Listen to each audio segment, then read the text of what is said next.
नमस्कार दोस्तों, आपके अपने चैनल प्योरिटी ऑफ लाइफ में मैं नीलम शुक्ला आपका बहुत बहुत स्वागत करती हूं। दोस्तों, चैत्र नवरात्रि की शुरुआत हो रही है 13 अप्रैल से और 13 अप्रैल से ही नव संवत 2078 की भी शुरुआत हो रही है, यानी कि हिंदू नववर्ष की शुरुआत हो रही है। तो मेरी तरफ से आप सभी को नववर्ष की भी और चैत्र नवरात्रि की भी बहुत बहुत शुभकामनाएं। माँ भगवती दुर्गा की कृपा से जो ये आपका आने वाला नव वर्ष है बहुत ही शुभ हो, बहुत मंगलमय हो। आपकी हर इच्छा, हर कामना माँ भगवती दुर्गा पूर्ण करें। दोस्तों, आज की वीडियो में मैं आपसे बात करने वाली हूँ घट स्थापना का सबसे शुभ मुहूर्त क्या है और घट स्थापना करते समय हमें किस बात का ध्यान रखना चाहिए। जैसे कि कलश में हमें कौन सी सामग्री डालनी चाहिए, कलश किस धातु का होना चाहिए, नारियल हमारा जो हम कलश पे स्थापित करते हैं वो किस तरह से स्थापित करें, और इस नवरात्रि में हम कौन सा विशेष उपाय करें जिससे कि हर कामना हमारी पूर्ण हो, मान प्रतिष्ठा की वृद्धि हो, वंश की वृद्धि हो, धन और व्यापार की वृद्धि हो, हर तरह से माँ भगवती दुर्गा की कृपा हमारे ऊपर बनी रहे। इसके लिए नवरात्रि में हमें विशेष क्या करना चाहिए, ये सभी बातें मैं आज आपसे इस वीडियो में शेयर करने वाली हूँ। तो वीडियो को पूरा ज़रूर देखिए और अगर आपको आज की वीडियो अच्छी लगे तो इसे लाइक कर दीजिए और ज़्यादा से ज़्यादा इस वीडियो को शेयर कीजिए। तो सबसे पहले बात करते हैं कलश स्थापना का शुभ मुहूर्त क्या है। दोस्तों, कलश स्थापना यानी कि नववर्ष और चैत्र नवरात्रि की शुरुआत 13 अप्रैल से हो रही है। तो 13 अप्रैल को कलश की स्थापना है, प्रतिपदा तिथि है और मंगलवार के दिन प्रातःकाल 5:28 से सुबह 10:14 तक का जो समय है बहुत ही शुभ मुहूर्त है कलश की स्थापना के लिए। अगर आप इस समय में कलश की स्थापना नहीं कर पाते हैं तो दूसरा जो शुभ मुहूर्त है 11:56 से 12:47 तक है। तो इस समय में भी आप कलश की स्थापना कर सकते हैं। इस बार की जो नवरात्रि है बहुत विशेष है, इसलिए क्योंकि नवरात्रि में सभी तिथियां मतलब प्रतिदिन की तिथियां हैं, कोई भी तिथि क्षय नहीं हो रही है। 13 अप्रैल से नवरात्रि शुरू हो रही है और 21 अप्रैल को रामनवमी है, यानी कि 13 अप्रैल को प्रतिपदा है जो कि माँ शैलपुत्री की पूजा होगी और घट स्थापना भी आज ही के दिन करनी है। 14 अप्रैल को नवरात्रि की द्वितीया है, माँ ब्रह्मचारिणी की पूजा। 15 अप्रैल को नवरात्रि की तृतीया है जो कि माँ चंद्रघंटा की पूजा का दिन है। 16 अप्रैल को नवरात्रि चतुर्थी तिथि कुष्मांडा की पूजा का दिन है और 17 अप्रैल को नवरात्रि की पंचमी तिथि है जो कि माँ स्कंद माता की पूजा का दिन माना जाता है। 18 अप्रैल को नवरात्रि की षष्ठी है, माँ कात्यायनी की पूजा। 19 अप्रैल को सप्तमी माँ कालरात्रि की पूजा की जाएगी और 20 अप्रैल को नवरात्रि की अष्टमी है, माँ महागौरी की पूजा का दिन है। 21 अप्रैल को नवरात्रि की नौमी है, माँ सिद्धिदात्री की भी पूजा आज के दिन करनी है और भगवान श्री राम का आज ही के दिन जन्म हुआ था, रामनवमी है, भगवान श्री राम की पूजा भी विशेष रूप से आज करनी चाहिए। 22 अप्रैल को नवरात्रि की 10वीं तिथि है, नवरात्रि का पारणा का दिन है। तो इस तरह से इस बार जो नवरात्रि है बहुत शुभ है क्योंकि सभी तिथियां हमें मिल रही हैं और नवरात्रि के इस 9 दिन के अंदर माँ भगवती दुर्गा के 9 स्वरूपों की अलग अलग दिन पूजा अर्चना की जाती है। तो माँ दुर्गा की पूजा किस तरह से आपको करनी है, इन 9 दिनों में पूजा विधि क्या है, 9 दिनों के अलग अलग भोग प्रसाद और मंत्र, इन सभी चीज़ों की जानकारी मैं आपको आगे वीडियो देने वाली हूँ। तो चैनल से जुड़े रहें। प्रतिदिन की पूजा विधि आपको एक दिन पहले ही मिल जाएगी, चैनल से आप जुड़े रहिए। उपाय हमें प्रतिदिन क्या करना है और भोग प्रसाद मंत्र किस देवी की आराधना कैसे करनी है, ये सभी बातें मैं आपको आगे की वीडियोस में देने वाली हूँ। तो चैनल से जुड़े रहें, सब्सक्राइब करके रख लें इस चैनल को। और दोस्तों, बात करते हैं कि अब हमें कलश की स्थापना करनी है तो किस तरह से करनी चाहिए कलश की स्थापना। कलश की स्थापना करते समय कलश में हमें कौन सी सामग्री डालनी चाहिए। दोस्तों देखिए, प्रतिपदा तिथि के दिन कलश की स्थापना की जाती है और कलश की स्थापना करते समय आपको ध्यान रखना है कि कलश जब आप स्थापित करें घर के ईशान कोण में स्थापित करें। माँ दुर्गा की मूर्ति या चित्र जो आप स्थापित कर रहे हैं वो भी ईशान कोण में ही होना चाहिए। पूजा हमेशा ईशान कोण में की जाती है। अगर ईशान कोण में जगह ना हो तो आप पूर्व की दीवार के साथ भी माँ दुर्गा की मूर्ति लगा सकते हैं और चौकी रख सकते हैं और वहीं पर आपको कलश की स्थापना माँ दुर्गा के दाहिनी तरफ करना होता है। कलश की धातु क्या होनी चाहिए। कलश सोने का भी हो सकता है, चांदी का भी हो सकता है अगर आपके पास सामर्थ्य है तो, नहीं तो कांसे या तांबे का पात्र भी श्रेष्ठ माना जाता है। स्टील का पात्र आपको नहीं लेना है, मिट्टी का पात्र आप ले सकते हैं। मिट्टी का पात्र बहुत शुभ माना जाता है, तो अगर आप मिट्टी का पात्र भी स्थापित करना चाहें तो कलश के रूप में मिट्टी का पात्र स्थापित कर सकते हैं। जौ अगर आप बोना चाहते हैं यानी कि खेतड़ी बोना चाहते हैं, जवारे बोना चाहते हैं तो जवारों के बीच में ही कलश की स्थापना की जाती है। और अगर आप जौ नहीं बो रहे हैं तो ऐसे में आप अष्टदल कमल बनाकर उसके ऊपर आप कलश की स्थापना कर सकते हैं। इस तरह से आपको कलश की स्थापना करनी है। अब बात करें कि कलश में सामग्री क्या डालनी चाहिए। कलश की सामग्री होती है चंदन, साबुत हल्दी, दूर्वा, पंचपल्लव और कुशा की पवित्री होती है, सप्तमृतिका जिसे कि 7 स्थानों की मिट्टी होती है। तो ये जो मिट्टी होती है सप्तमृतिका, ये भी पूजा की सामग्री जिस दुकान पे मिलती है वहां से मिल जाती है। साबुत सुपारी हमें कलश में डालनी है। पंचरत्न यानी कि 5 प्रकार के रत्न होते हैं, सोने चांदी इत्यादि के रत्न होते हैं, तो ये हमें ज्वेलर्स की दुकान पे मिल जाते हैं। अगर आप लेना चाहें तो वहां से ले सकते हैं। चांदी का सिक्का ले सकते हैं, या चांदी का सिक्का ना हो तो आप नॉर्मल सिक्का 1 रुपए का या 5 रुपए का 10 रुपए का डाल सकते हैं। इस तरह से हमें कलश में ये सामग्री डालनी चाहिए।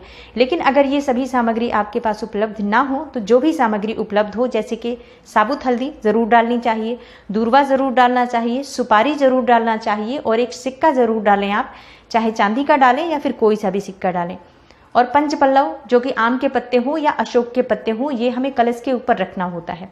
कलश के ऊपर जब आप पंचपल्लव रखते हैं, उसके ऊपर हमें एक ढक्कन यानी कि एक पात्र रखना होता है और उस पात्र में चावल भरकर उसके ऊपर नारियल स्थापित करना चाहिए।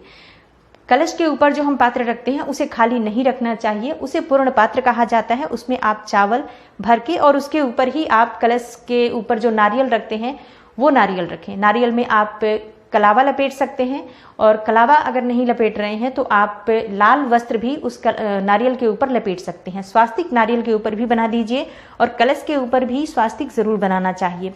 तो इस तरह से हमें कलश की स्थापना करते समय इन सभी बातों का ध्यान रखना चाहिए। और कलश के ऊपर जो आप नारियल रखते हैं उसका मुख आपकी तरफ होना चाहिए, इस बात का भी आप ध्यान जरूर रखें। कलश की स्थापना जब आप कर रहे हैं मंत्र उच्चारण के साथ करें। किसी भी मंत्र का आप जप करते रहें, जैसे कि माँ भगवती दुर्गा के किसी मंत्र का स्मरण करते रहें, या ओम वम वरुणाय नमः इस मंत्र का आप जप कर सकते हैं। कभी भी दोस्तों जब हम पूजा करते हैं, प्रार्थना करते हैं, जब भी हम पूजा के कार्य कर रहे होते हैं तो हमें मौन रहकर नहीं करना चाहिए। कोई भी मंत्र हो उच्चारण करते रहना चाहिए, जो भी हम आसानी से उच्चारण कर पा रहे हैं। तो माँ भगवती दुर्गा का आप कोई भी मंत्र ले लीजिए, ओम दुम दुर्गाय नमः इस मंत्र से भी आप कलश की स्थापना करते समय इस मंत्र का जप करते रहिए। और नवारण मंत्र का भी आप जप कर सकते हैं, या फिर अगर माँ भगवती दुर्गा के इस मंत्र का आप जप करना चाहते हैं, ओम जयंती मंगला काली भद्रकाली कपालिनी दुर्गा क्षमा शिवा धात्री स्वाहा स्वधा नमोस्तुते, तो इस मंत्र का भी जप कर सकते हैं। मतलब सिर्फ कि आप जब कलश की स्थापना कर रहे हैं, पूजा के कार्य कर रहे हैं, तो मौन रहकर ना करें, आप मंत्रों का उच्चारण करते रहें। इस तरह से आपको मंत्र जाप करते समय ही कलश की स्थापना करनी है, मंत्रों के उच्चारण के साथ ही। अब बात करते हैं कि कलश में आपको क्या डालना चाहिए जिससे कि आपके जीवन में और आपके व्यापार में धन की वृद्धि हो, सुख समृद्धि की प्राप्ति हो, वंश की वृद्धि हो और आपकी हर इच्छा पूर्ण हो, मान प्रतिष्ठा की प्राप्ति हो। दोस्तों अगर आप ये सभी कामनाएं रखते हैं तो आपको कलश स्थापना करते समय कलश में चांदी का सिक्का और गोमती चक्र डालना चाहिए। इससे धन में वृद्धि होती है, व्यापार में वृद्धि होती है। अक्षत डालने से वंश वृद्धि होती है, सुख समृद्धि की वृद्धि होती है। मान प्रतिष्ठा की प्राप्ति चाहते हैं, मान और सम्मान की प्राप्ति चाहते हैं, नाम चाहते हैं, यश चाहते हैं, तो कलश में आपको इत्र डालना चाहिए। इस तरह से कलश की स्थापना करते समय हमें अपने कामना के अनुरूप ये सभी वस्तुएं उसमें डालनी चाहिए। और कलश में जब आप चांदी का सिक्का या गोमती चक्र इनमें से कोई भी एक चीज डाल सकते हैं, चाहे तो दोनों डाल सकते हैं। जब आप ये वस्तुएं डाल रहे हैं तो माँ लक्ष्मी के मंत्र का जप करते रहें। ओम महालक्ष्म्यै नमः, ओम श्रीम श्रीयै नमः या ओम महालक्ष्म्यै नमः का मंत्र जप करते हुए आपको इस तरह से चांदी का सिक्का या गोमती चक्र उसमें डालना है, माँ भगवती लक्ष्मी का स्मरण करते हुए कि आपके जीवन में धन और सुख समृद्धि की वृद्धि हो। नवरात्रि के 9वें दिन जब कलश का विसर्जन कर रहे हैं तो ये चांदी का सिक्का और गोमती चक्र उसमें से निकालकर एक लाल कपड़े में बांधकर अपने घर के धन रखने के स्थान पर रखें, या अपने व्यापार में जो गल्ला है जहां पर आप धन रखते हैं वहां पर भी रख सकते हैं। तो इससे धन में वृद्धि होती है। इस तरह से आपको कलश की स्थापना करनी चाहिए। और अगर आप घर में अखंड दीपक प्रज्वलित कर रहे हैं, और अखंड दीपक में आपको क्या डालना चाहिए जिससे कि घर में सुख समृद्धि में वृद्धि हो, नकारात्मक ऊर्जा का जैसे नकारात्मक ऊर्जा समाप्त हो, इसके लिए आपको क्या डालना चाहिए, और मान प्रतिष्ठा की प्राप्ति हो, इसके लिए आप अखंड दीपक में या जो सुबह शाम दीपक जला रहे हैं उसमें क्या डालें। दोस्तों अखंड दीपक तो नवरात्रि में लगभग सभी के घर में जलता है, लेकिन अगर अखंड दीपक नहीं प्रज्वलित कर रहे हैं आप, तो सुबह शाम के दीपक में भी आप ये उपाय कर सकते हैं कि जब आप दीपक प्रज्वलित कर रहे हैं उसमें केसर और इत्र जरूर डालना चाहिए। केसर के 2 धागे डाल दीजिए और थोड़ा सा इत्र उसमें डाल दीजिए। इससे धन में वृद्धि होती है, सुख समृद्धि में वृद्धि होती है, मान प्रतिष्ठा और सम्मान की प्राप्ति होती है। माँ भगवती की कृपा से आपकी जो भी कामनाएं हैं वो पूर्ण हो जाती हैं अगर आप दीपक और कलश में इस तरह से स्थापना करते समय और पूजा करते समय उपाय करते हैं। तो दोस्तों, नवरात्रि में किस मंत्र का जप करें जिससे कि आपकी हर कामना पूर्ण हो? नवरात्रि में जो महामंत्र है, नवार्ण मंत्र है, ओम ऐं ह्रीं क्लीं चामुंडाय विच्चे, इस मंत्र का जप करने से सभी प्रकार की कामनाएं पूर्ण हो जाती हैं। तो नवरात्रि के इन 9 दिनों में आप इस मंत्र का अधिक से अधिक जाप करें। और अगर आप ये मंत्र नहीं जप रहे हैं तो आप ओम दुम दुर्गाय नमः इस मंत्र का जप कर सकते हैं। ओम दुर्गा देव्यै नमः इस मंत्र का जप कर सकते हैं। माँ भगवती दुर्गा के किसी भी मंत्र का जप करते हुए आप माँ से अपनी जो भी कामना है उसे पूर्ण करने के लिए प्रार्थना करें, तो भगवती की कृपा से आपकी हर कामना पूर्ण हो जाती है।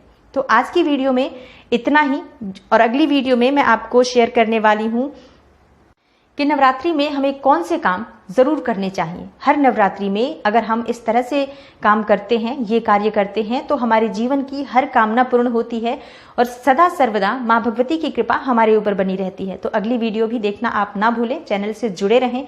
ये वीडियो अगर आपको अच्छी लगी हो तो इसे लाइक कर दीजिए और ज़्यादा से ज़्यादा इस वीडियो को शेयर कीजिए। चैनल पर पहली बार आए हैं तो चैनल को सब्सक्राइब जरूर कर लीजिए और बेल बटन को प्रेस कर लीजिए, इससे सभी वीडियोस की नोटिफिकेशन आपको समय पर मिलेगी।